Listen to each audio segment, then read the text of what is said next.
Tuluyan na nga nakalabas ng ating mahal na inang bayan itong mag-ina na si Senadora Loren Legarda at ang kanyang anak si Congressman Leandro Libiste. Grabe para sa sinasabing kanilang pangdarambong dito sa ating mahal na inang bayan sa 10 bilyong solar sa bayan ni Congressman Leandro Libiste na sinasabing Ghost Electricity Project.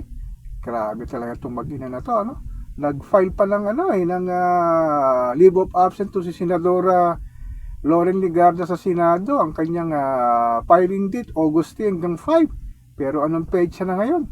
At ito naman si Congressman Leandro Libiste, sangkot din dun sa sinasabing pag-imbestiga naman ng NBI sa honey trap para sa di umano'y sex scandal na kanila ipapain para kay Executive Secretary Ralph Recto.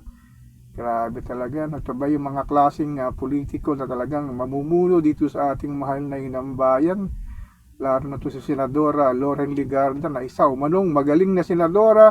Ito'y nahalal noong 1998, isa na sa veteranang senador dito sa ating mahal na inang bayan. Pero talaga kinain ng sistema ng politika na pera-pera lang talaga ang nangyari dito kay Senadora Loren Legarda. Ito namang anak ni Senadora Loren na si Leandro Libiste. Akala ko nung una matinong politiko pero hindi rin pala. Wala rin pala sa hulog ito at magnanakaw din ito Biro mo, 10 bilyong piso ang ninakaw nagmag-inan ito sa ating kabanang bayan na dapat isoli sana na sinasabing nakalabas na nga sila ng ating mahal na inang bayan at di umano ngayon ay nasa France na paano natin ito nga habulin talagang sa dami ng pera na dala nito hindi na natin siguro mahabol pa ang dinambong nila para sa ating mahal na inang bayan. Talagang nakakalungkot lang nangyayari dito sa ating politika sa ating bayan na inaakala nating mga politiko na gagawa ng batas lalo na para sa mahihirap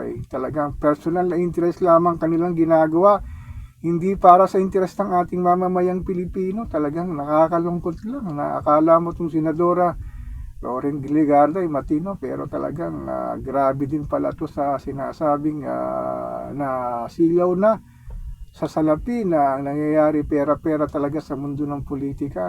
Talagang ganitong sistema na namumuno talaga sa atin. Dapat talaga matuto na tayo sa darating na eleksyon sa 2028. Pumili tayo ng karapat-dapat ng luluklok natin mamumuno dito sa ating mahal na inang bayan at wag na tayong pumili ng mga popular, sikat at marami sinasabi na talagang may maganda kuno na gagawin dito sa ating mahal na inang bayan. Sino ba mag-aakala na isang Senadora Loren Legarda isa ring magnanakaw na? Talagang grabe itong mag-ina na to. Sana magkaroon ng tinasabing hustisya ang pagdarambong nila dito sa salapi ng ating mahal na inang bayan. So ako po si Papa Ken, patuloy po ako magmimiron, magmamatsyag dito sa pang-araw-araw nating buhay at kaganapan dito sa ating mahal na inang bayan.